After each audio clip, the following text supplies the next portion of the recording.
Hello, everyone. My name is Melita Pachulia from the Stockholm Center for Research and Innovation Security at the Institute for Security and Development Policy, and I'm very pleased to welcome you to today's webinar in our Research and Innovation series. Today's discussion focuses on a timely and important new study titled Our Research Security Policies in the U.S. Working, a case study on research collaborations with PRC defense laboratories and U.S. federally sponsored research.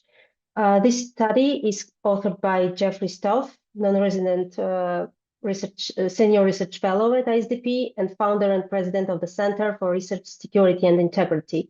John Sava, senior investigator for the Congressional Select Committee on China, and L.J. Eads, director of research, intelligence, and parallax advanced research. It's a pleasure to have two authors with us today, Jeffrey Stoff and L.J. Eads.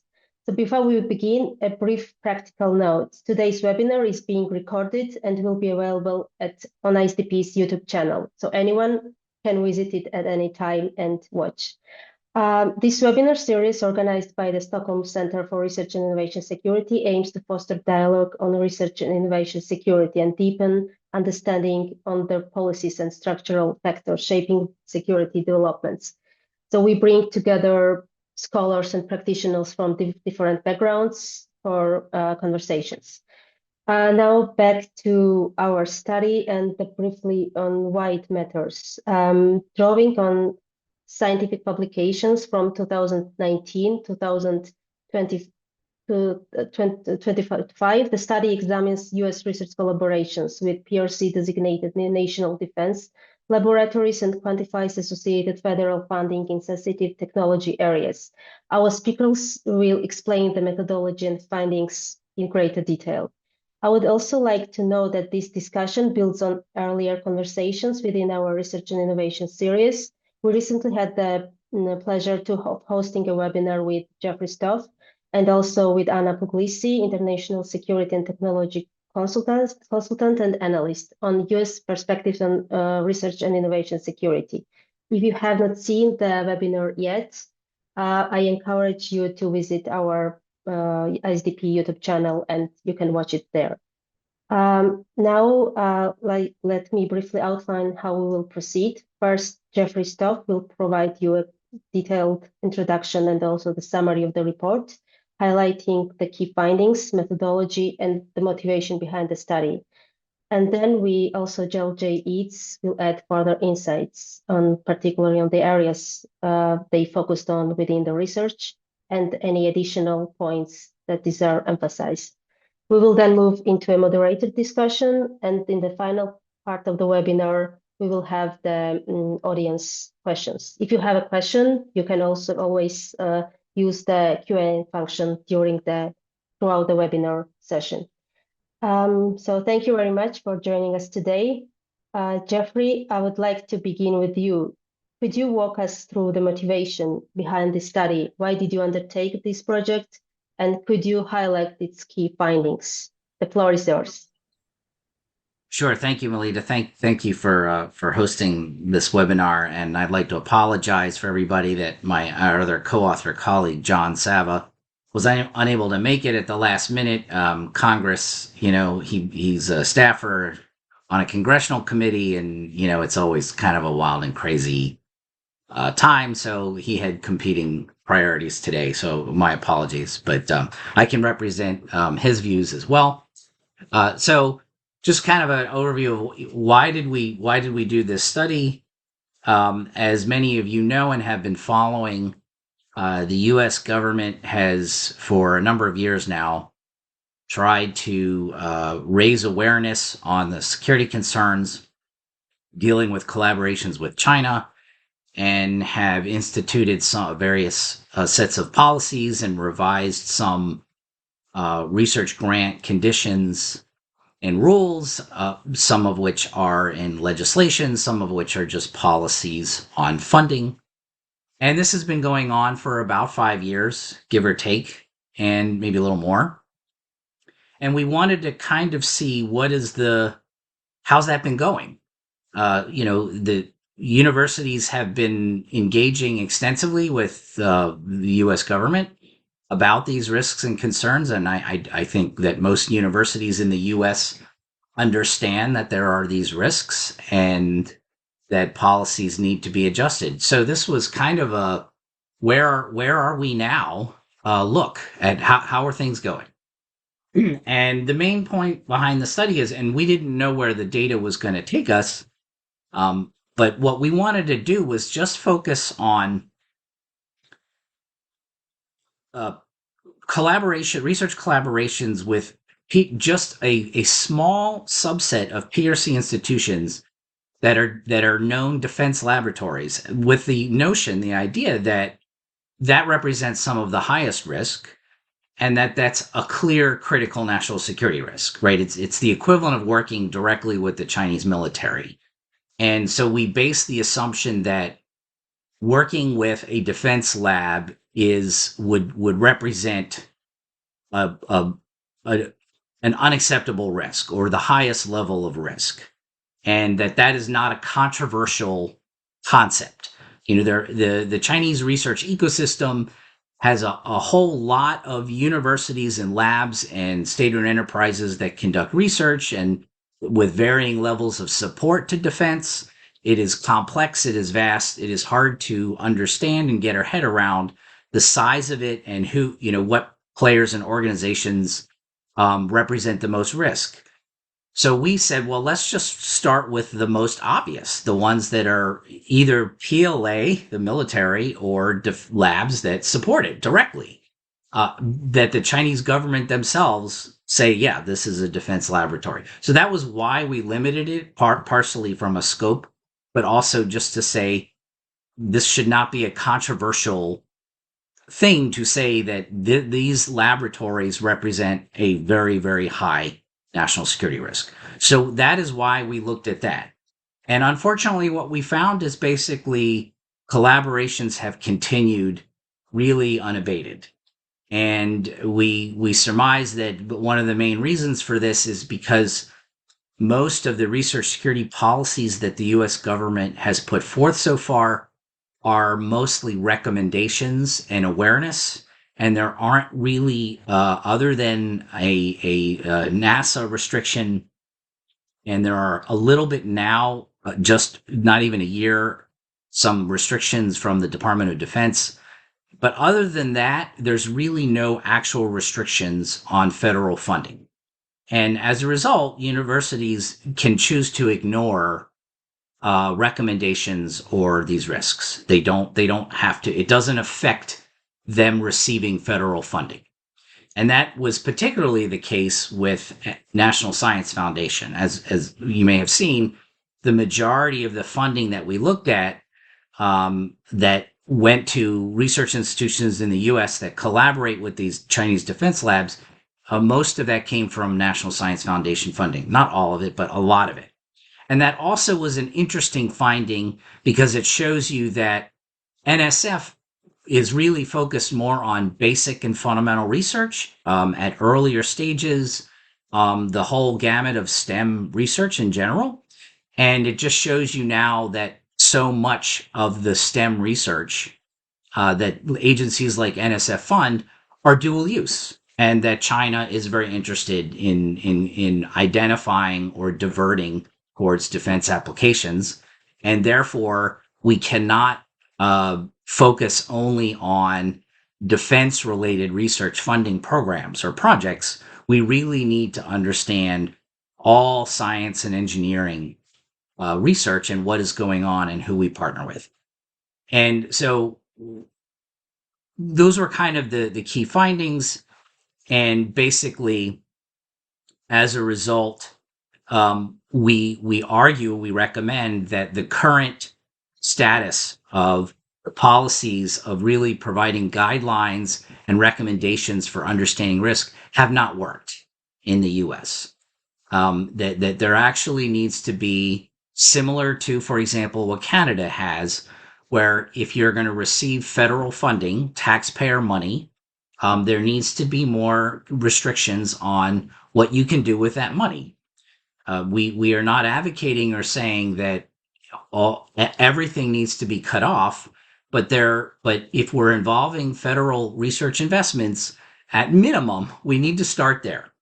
And one of the things that I have been talking about for about 5 years or so, as I've gone around Europe and Canada and the U.S., and I've said, hey, look, can we all collectively agree and start with the idea that working directly with the Chinese military is not in our collective interest? Can we start with just that concept, right? Can we all mutually agree that that would represent an unacceptable risk, and except under very special circumstances, we should generally stop doing it?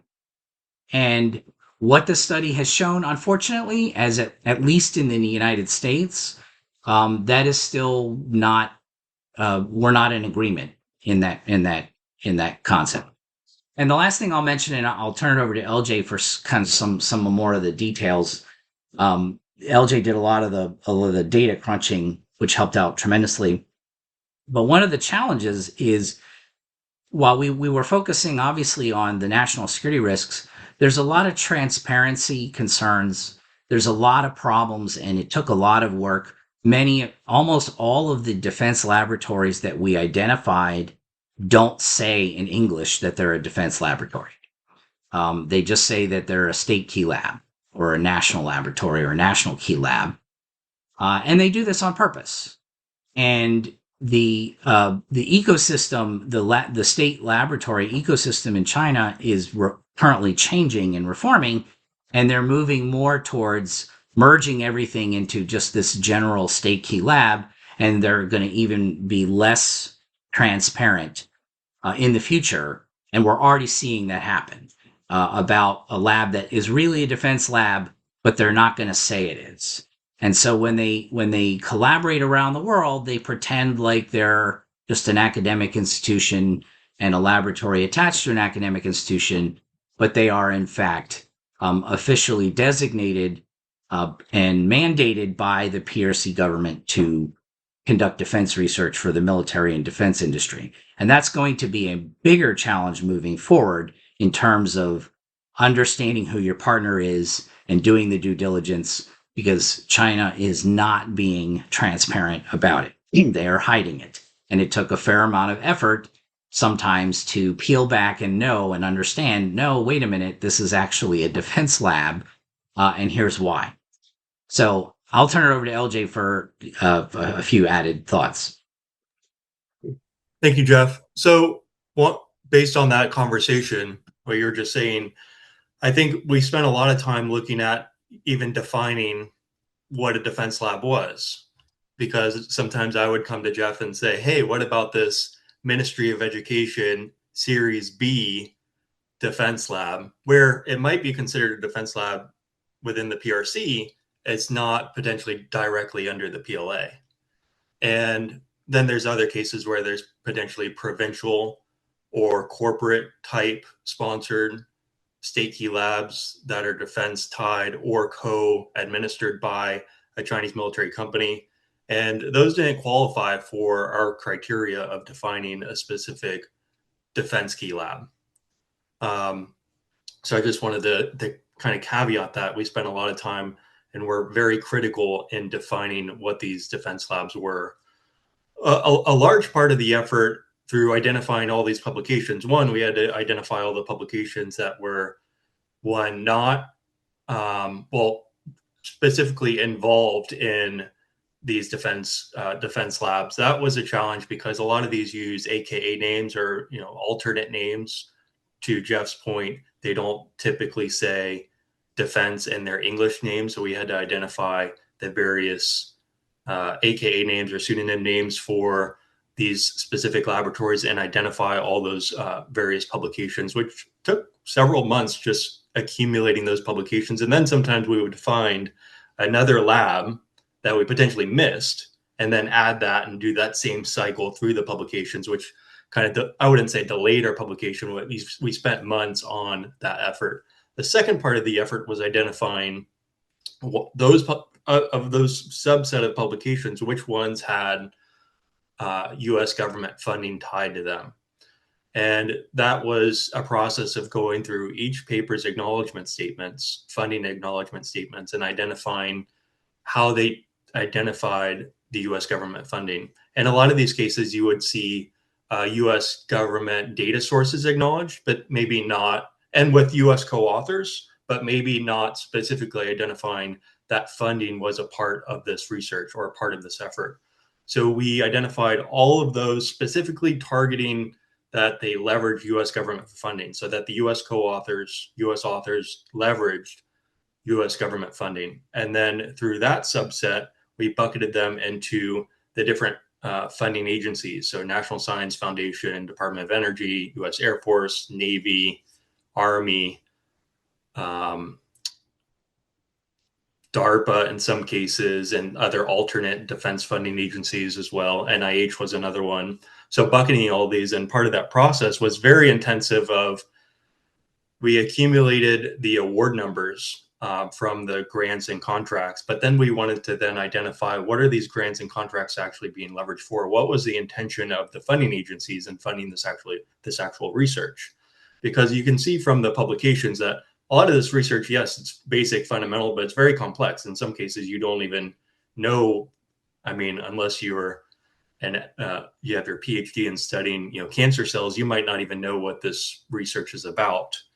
But the funding agencies usually have an abstract and also a title, funding amounts and timelines, and they're very detailed of what the research is for, the outcomes of the research, the intent of the research, the future projections of what they want the research to actually accomplish, the commercialization of the research, the defense applications of the research.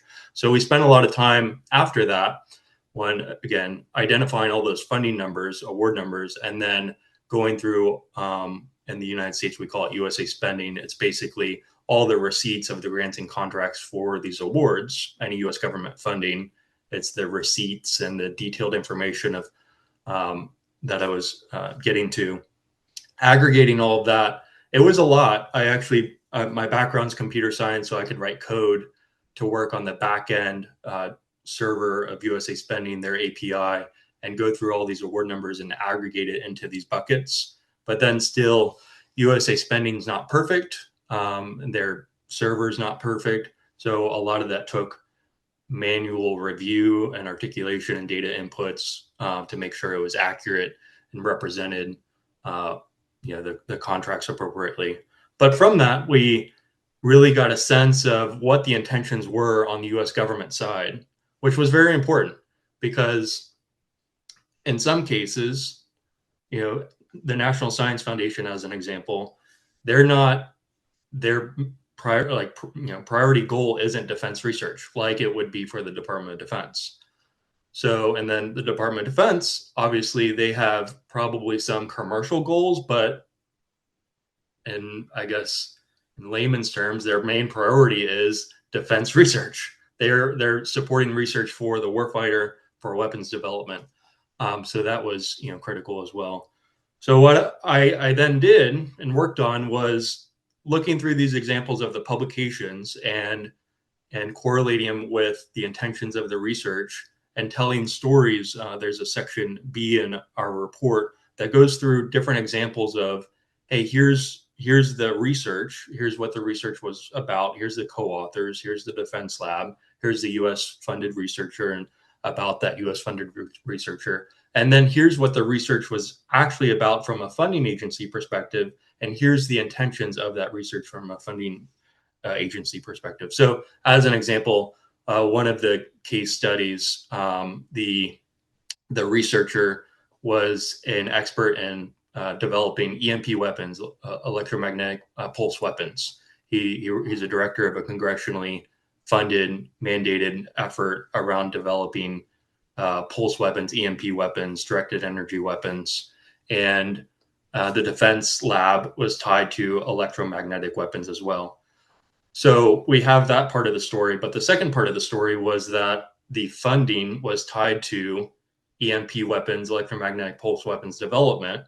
And the Department of Defense clearly stated the impacts, implications, and what they wanted for those EMP weapons, what they wanted to, the impacts to the warfighter, the intentions of that research, and the defense uses of that research, which you don't largely see in a lot of publications like this, where we're trying to tie it back to the funding agency intentions. Another case example, which I find very interesting, was the National Science Foundation funded a automotive radar research topic, and it was obviously automotive. Automotive was in the name. On the NSF side, it was all about automotive radar. For, I imagine a lot of people probably on this call have those sensors along sides of their car that will tell you if you're getting into somebody else's lane, or there's a car that you're about to back into, or there's a car on your right side. That's all radar detected, these small sensors, and that's what this was about.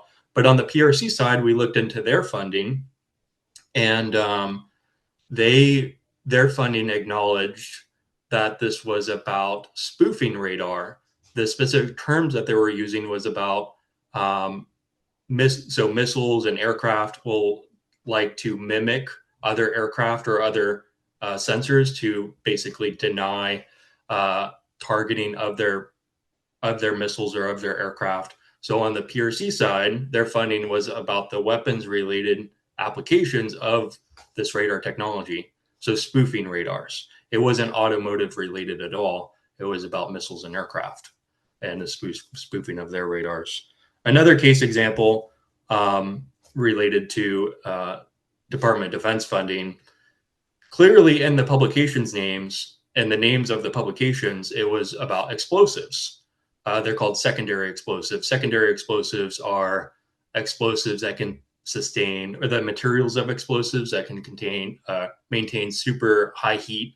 So say you're in a desert environment or some environment where it's 120 degrees out and you have explosives sitting out in the sun. You don't want them to explode. Secondary explosives contain extreme temperatures and extreme environments. So this research was about the compounds and materials of developing better and better secondary explosives. So explosives that again, sustain extreme temperatures. So the research was obviously, explosives and military related, and that's what the research, the funding was also tied to creating, more better explosives, better weapons, and that was again on the PRC side, the applications of that research as well. Thank you. Thank you all for those initial remarks. I would like to move now to the broader discussion and explore some of the implications of your findings. And each of you are welcome to respond to the questions. So I'm interested, what were some of the key challenges in conducting the research and compiling the information? Thank you. Well, thank you. And, I won't LJ talked a little bit about some of those challenges, especially with compiling all the records, identifying, first understanding, are these actual defense labs? And and just to reiterate, we did take a conservative approach. In other words, there are likely other labs in China that are probably defense labs, but we didn't have enough time or overwhelming evidence to say with 100% certainty this is an official defense lab. But there are many others, and that we'll have to save that for future work. So some of the challenges can we verify, can we validate from reliable sources that this is in fact a defense lab? That was one challenge. Another challenge, and we already mentioned, is that they use different names, and in a couple cases, even in Chinese, they don't actually say that they're a defense lab in their official names. But additional due diligence research, we identified and showed that they are. Another challenge was, LJ already mentioned it, about how to compile the U.S. grant data to come up with dollar amounts. But one of the things that is very common, I don't think this is unique to the U.S., but there's varying levels of transparency in funding acknowledgments. So when someone writes publishes a paper or co-authors a paper, they may not provide specific details on which grants were involved. They just may credit the agency that funded it or some resources or data. But it may actually involve some funded program that they didn't mention in the article. And so we're actually understating. So, we estimated, just under $1 billion of federal funding. That is almost certainly an understatement of the actual dollars amount, allocated. And we threw out, and a quick example is some of them would just credit out like a national laboratory or a contract that runs a lab or a facility in the U.S. Well, that they were referring to the overall, the overall contract to run the whole lab. That's not related specifically to the research he or she was doing. And so we don't have a way to account for some of those resources and dollars allocated to those specific research projects. So we are understating the actual amounts that were involved. And that's a common challenge, I believe. And I think there have been calls within the international community, and in the US to try to be more transparent about, okay, what actual sources of funding were involved in this particular research. So there are challenges there. I'll stop there because there's other things to get into, but LJ, if you want to add anything, go ahead. Yeah. Again, on that note, another example to your point was there are a lot of publication cases where there's a U.S. co-author that we could find easily that's U.S. government funded, but the publication might not have stated any U.S. government funding, just PRC funding. But we didn't include that. We didn't include that in our assessment. So that that under $1 billion amount is, yes, at the floor. There were a lot of publications where, again, there's a U.S. person at a U.S. university that we could see through searching U.S. grant data that looked to be U.S. government funded at the time, but that publication didn't state any U.S. government funding. So we left those out.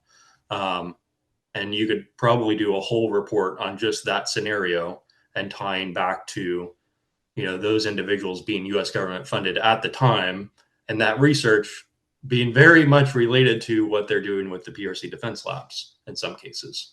But yes, again, another challenge where it was specifically targeting and looking for U.S. government funding that was clearly, acknowledging U.S. government funding, not data sets, not facilities, not some review of another U.S. author or U.S. institution, but clearly acknowledging the U.S. government funding.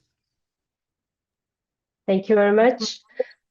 So also in the report, you raise an important question, like if collaborating with PRC defense laboratories is considered an unacceptable risk that warrants restriction, then what would meet the threshold? Like based on your findings, how should policymakers or in the academia define this unacceptable risk in this context? Yeah, and that, I mean that in some ways that's a rhetorical question. It is my view, and I don't think this is controversial, that working, especially on just in general, but especially involving federal funding, working with any entity associated with the Chinese military should just simply be off limits. And I don't understand why that is a controversial concept. And I think the reality, to be candid, is that I think a lot of this collaboration, which is important to understand, most, if not all, the collaboration that we examined is likely informal in nature. There may be, and what I mean by that is most of it probably did not involve a formal agreement where a Chinese organization is partnering via a contract or a grant or where there's a cooperative agreement in place. That may be the case, but that in the U.S. universities are not very transparent about those agreements with the public, so we don't know. But oftentimes, a lot of this collaboration is informal. It's just from one researcher to another, and they work on a project together. And it is very possible that the U.S. institutions, the administration, may not be aware of some of this collaboration that's taking place. They may not be telling their administrators, or they may just be simply encouraged, conduct this research and work with academic freedom allows you to work with whoever you like. And so some of it may simply be, even if the U.S. universities had a internal policy to say, we're not going to do this, they may not even be know that it takes place. I don't have any optic into how universities operate. I can just say anecdotally, based on the research I've done and based on when I used to work in the government, oftentimes the universities themselves don't really take an active role in even trying to understand or find out what's going on by their academics because of this, just by policy, open, unrestricted. There are really very few rules in place to restrict anything. So academic freedom trumps everything. But so the argument, just to your point, is that, academic freedom still requires some responsibility. And this represents an unacceptable risk, and we should at least start with some reasonable restrictions, because the universities and the federal agencies have not set sufficient policies in place to do this on their own. So unfortunately, the uncomfortable truth is, I think we need stricter rules because the status quo hasn't really worked. And one final, related to that thought, when we were saying about these unacceptable risks, as I mentioned in the report and earlier, we only looked at a very small subset. There are probably at least 100 or several hundred more laboratories and subdivisions of PRC institutions that are almost entirely defense focused. That are collaborating extensively with the developed world, the U.S. and Europe, and we just don't have a good handle on that. And so that is why we need more stricter policies in place, because we simply don't have a handle on this. And I'll stop there.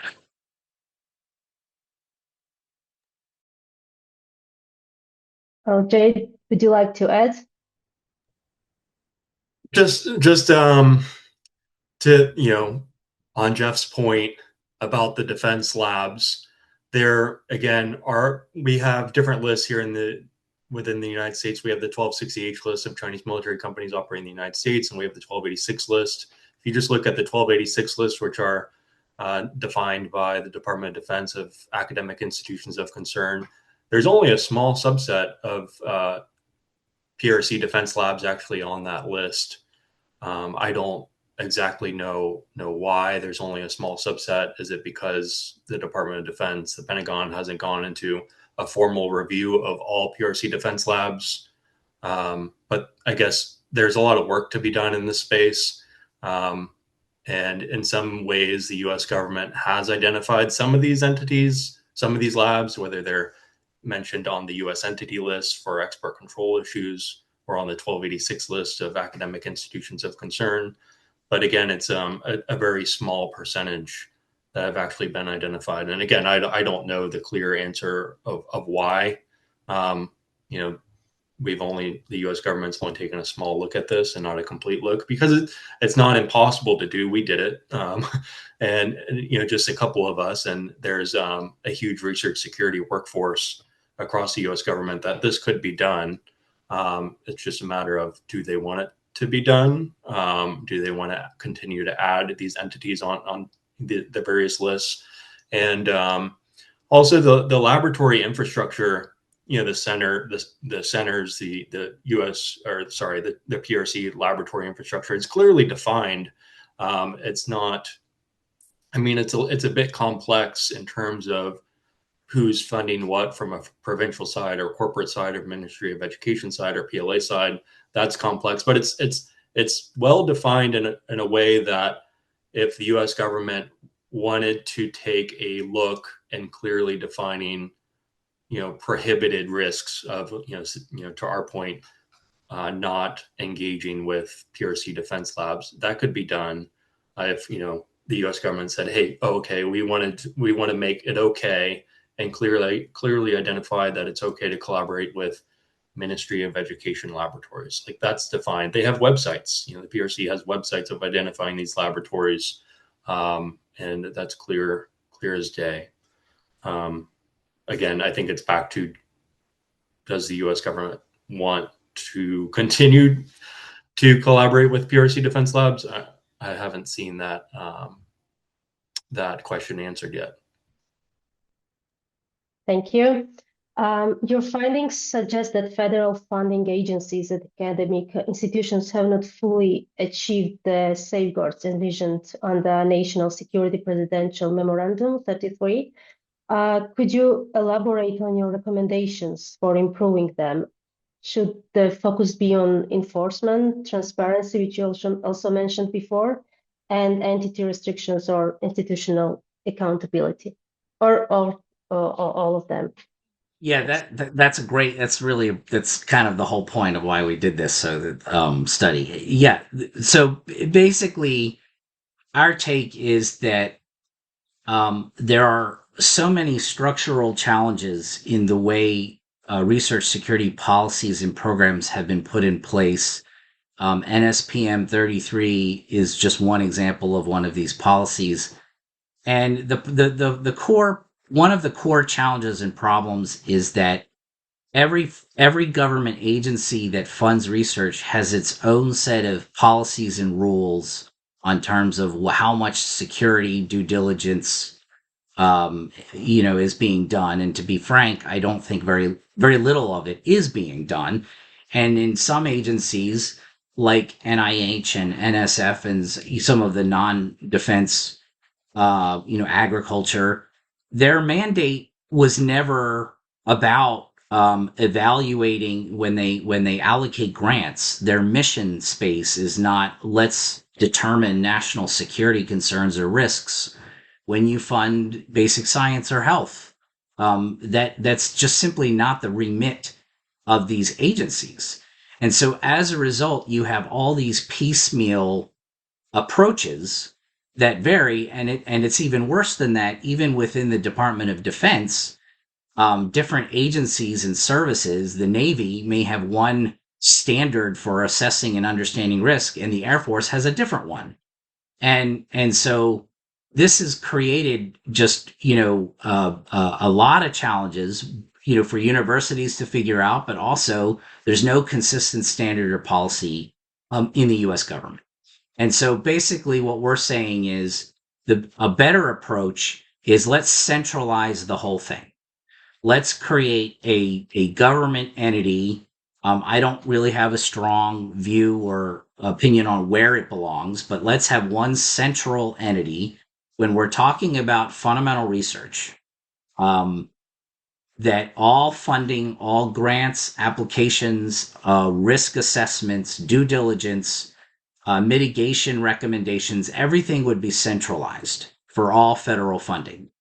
And that way you would pool the resources, if there are any, among these different agencies into a central place that has a unified and standard risk assessment standard. We're going to say this is what we will determine as an unacceptable risk. This is what's an okay risk. And it will be uniform across all federal agencies. That's really the only way to do it, I think, in the U.S. And that way, and this type of centralized, we notionally describe it as this research security and integrity center or compliance center. And again, the idea is just simply leave what my research has shown, not just on this study, but previous work I've done, leaving it up to the individual agencies to set their own policies and procedures hasn't really worked. And leaving it up to universities to decide this also hasn't worked. So we really need a central organization to do all this. And the advantage of doing that, and by the way, what I would envision would be something that some other allied countries are already doing. The UK, the Netherlands, Germany is talking about doing it. Canada, they have centralized government-run points of contact and risk assessment sort of structures in place to assist universities to come up with the methods and the standards. And so something like that needs to happen in the U.S. And that's what we're basically advocating. I'll just provide an example of what Jeff's talking about. So, in the Department of Defense, say hypothetically they've identified these laboratories as a risk metric or risk indicator. Again, I mentioned on the 1286 list, there are a small subset of these and small number of these that are identified on the 1286 list as risky PRC defense labs. But the Department of Defense has, and they don't traditionally publicly display this, but they have a non-public data set that they use for reviewing purposes that might be classified, or they just don't share to the public, that is part of their review criteria of other risky institutions that they just haven't added to the 1286 list, but it is part of their review process. But the National Science Foundation, if so, that case example, maybe the principal investigator, the research, gets their research denied by the Department of Defense. They could take that same research or a piece of it and get funded by the National Science Foundation, where the NSF doesn't have that same review criteria. They're not working from the same lists. Maybe the reviewer and research security office isn't even leveraging the 1286 list matrix as their review criteria, because really they don't, I think, legally even need to follow it, because that 1286 list is under the National Defense Authorization Act. It's completely different from NSF's funding priorities and funding stream. So that's the problem that we have, is across the federal, the funding agencies, each reviewer and research security office would look at one of these PRC defense labs completely differently. Even if the research is the same or slightly different or related, each funding agency would treat that PRC lab with a different risk metric, if at any risk at all, if it's identified. So I think that's a huge challenge. I personally work with research security offices, and I get these kind of complaints of funding agencies saying, hey, we're not supposed to use this other list that we have, say under the 1260H list, as a review metric, but we do, because I think that either the policy hasn't caught up, or it's just very scattered and unstructured. Thank you very much for the discussion. Now we will open the floor to the audience questions. First question is from Bastian Szczepanski. He asks, you mentioned that there is no universal agreement that working with PLA laboratories is against our collective interest. Where does the resistance come from in creating a hard line against PLA-linked cooperation? And is this hesitation driven by a fundamental misunderstanding of the PRC's military-civil fusion strategy? I'll start. So it's a good question. I think you would probably get a different answer depending on what country you ask that question. So from a U.S. perspective, which I would say it's a combination of things. Yes, I think some of it might be a lack of understanding of the nuances of what China does.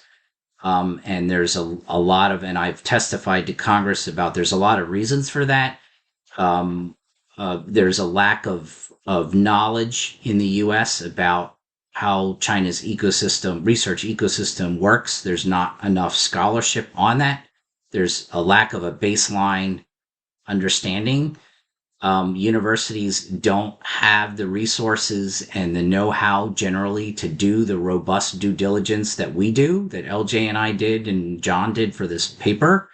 And I would argue it might be unreasonable to expect every university to separately do this type of due diligence at this level themselves. So that feeds into a lack of understanding. And that feeds into, as we point out in this paper, it is likely that most of the defense labs that we identified, the US partners may not have realized that it's actually a defense lab because there isn't the due diligence being done. And that's not that. And in the US, those type of security and due diligence processes are a burden.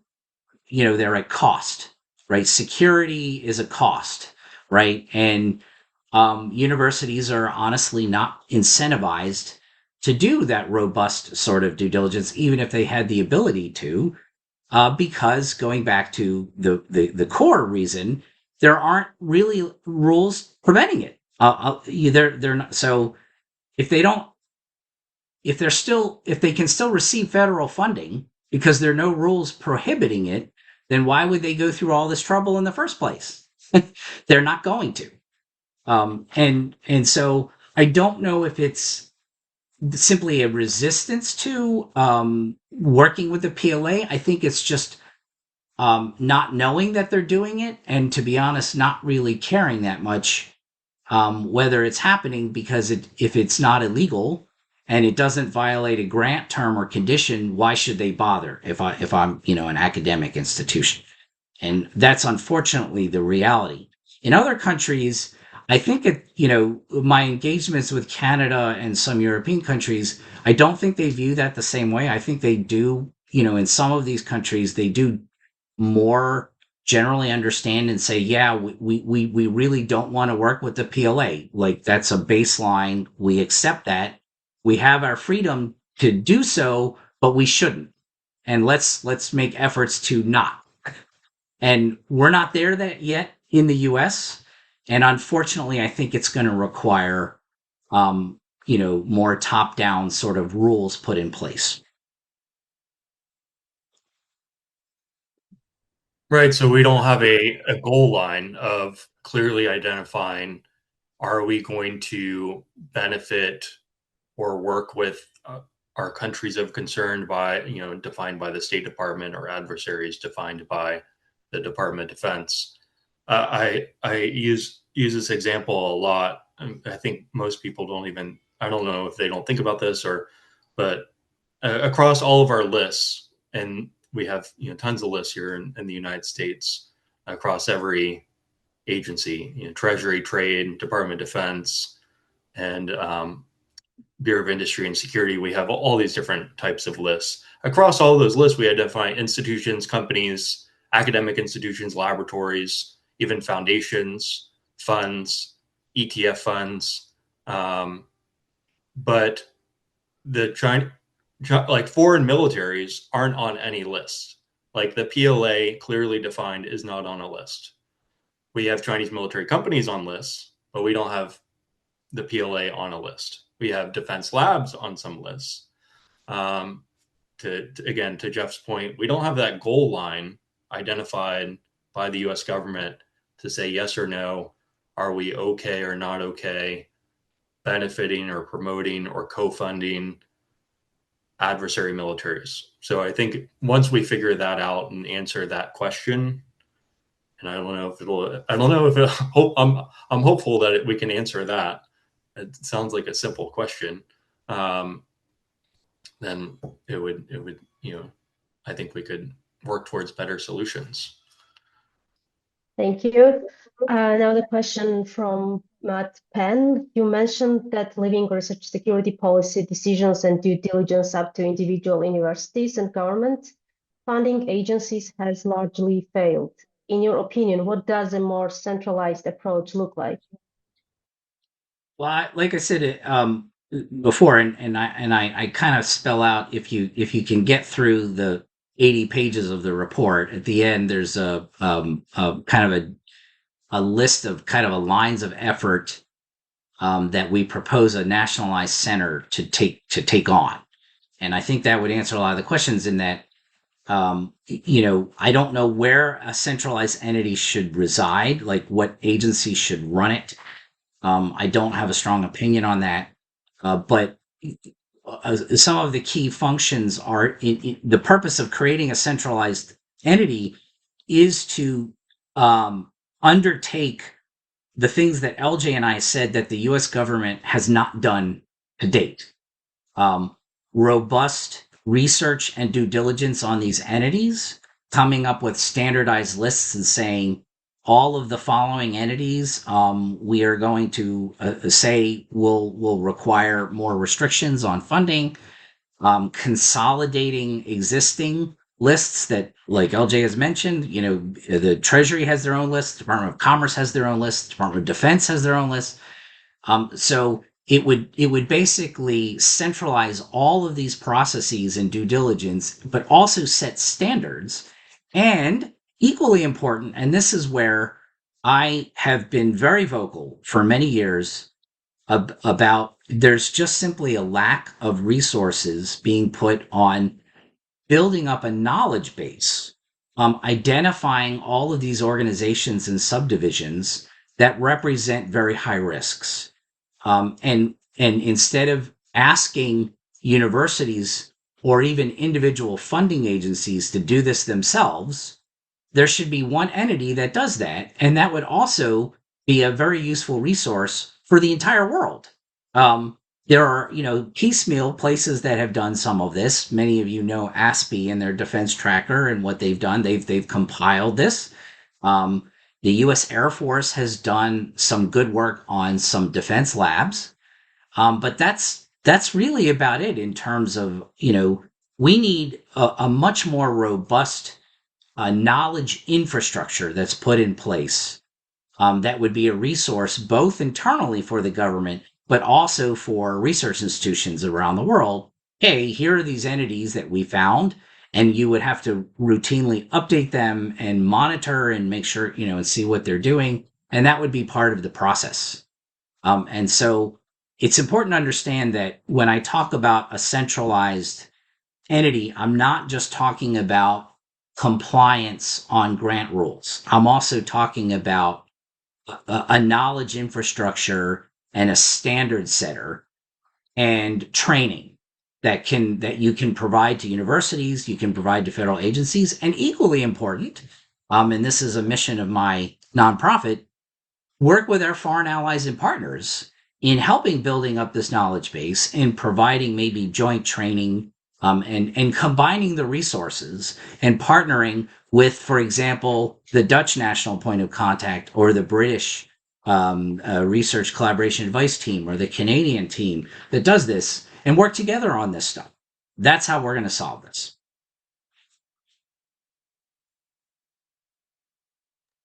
One thing I see quite often, and I don't even know how it's reviewed today, but our federal agencies, funding agencies, fund research in allied countries as well. So an example of that would be the United States Navy. We have an international program, research program, where we might fund research in Australia or Singapore or Korea. That goes through an internal, risk review process within the Department of Defense. But also on the flip side, I see Australia and other allies, the Five Eyes and NATO partners, funding research in the United States. I think this, would, to Jeff's point, would be an amazing, cooperative relationship that would protect everybody's research, especially allied partners, where we're engaged in funding each other, where Australia is funding the United States, or Korea is funding research in the United States, or the United States is funding research in Korea, where these same relationships and engagements with PRC defense labs are happening. And we didn't account for them in our report, but they're happening as well. So I think to Jeff's point, there is a huge benefit there of working together because we're funding each other. We're funding each other, working together in defense applications and military applications, and also in basic and fundamental research that again is tied to PRC defense labs as co-authors or research partners as well. but it's another complete landscape that's going, I think, not looked at as a risk, potential risk pathway. But Thank again, you. to Jeff's point, it's a Another question. huge area that we could be working towards working together. Over to you.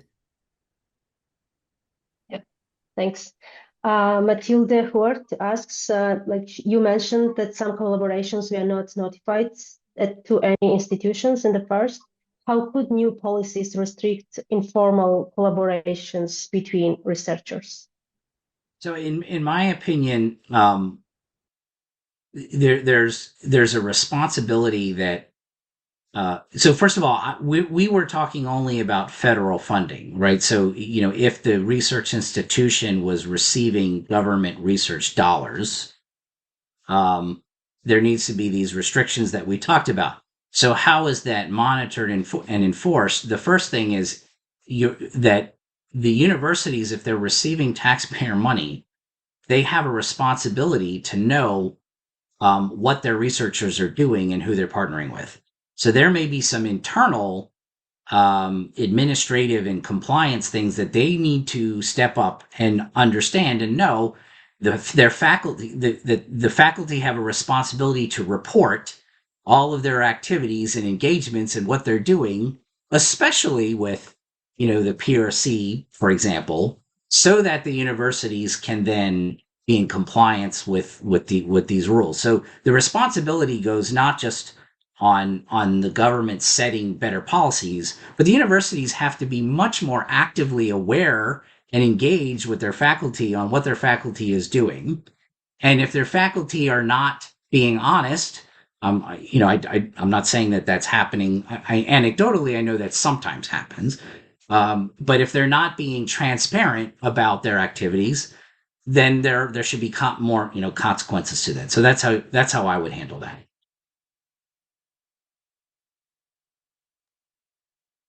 Yeah, I have nothing to add on that side. I completely agree. Thank you. Like there are also two more questions, but unfortunately we are running out of time. Thank you very much to our speakers for such a rich and insightful discussion. And thank you to our audience for joining us today and for your excellent questions. As mentioned earlier, the webinar recording will be available on ISDP's YouTube channel. We will also publish the interview with Jeffrey Stoff about this study in the coming months.